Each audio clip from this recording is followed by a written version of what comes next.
Do you have pressure right here at the back of the head?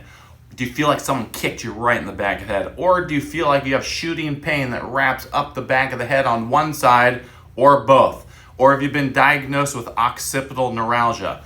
All of these symptoms and conditions all emanate from this area right here, which is right at the floor of the skull. These muscles you see here are called the suboccipital muscles, and the reason they're important, especially when it comes to occipital neuralgia, is there's two nerves that travel up both sides of the back of the head. One's called the lesser occipital, the other is called the greater occipital, and they travel underneath these muscles right here. Now, what happens is when someone has a trauma, whether it's a car accident or some sort of blunt trauma that causes this top vertebra called the atlas, which by the way weighs 2 ounces and has a bowling ball sitting on top of it. But when you have a blunt trauma, that top vertebra can shift out of its normal range of motion, tear the soft tissue between the head and the atlas, and it can become locked. And one of the first things that happens is these suboccipital muscles go into spasm. And when they go into spasm, they can entrap the greater or lesser occipital nerve, which makes it hypersensitive and can cause those shock, terrible shooting pains that people feel up the back of the head with occipital neuralgia.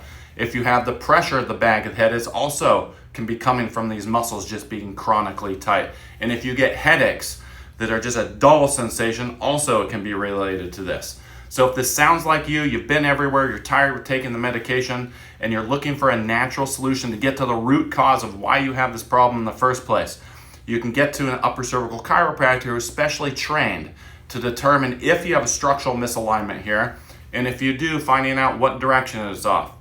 We do this through 3D imaging, and then a very precise correction is made to restore normal biomechanical function between the head and the neck, which then allows the body to start to function better, these muscles to unwind, and the whole system tends to try and right itself. So if this sounds like you, leave a comment in the comment section below, and we can find you someone in your area who specializes in correcting this problem.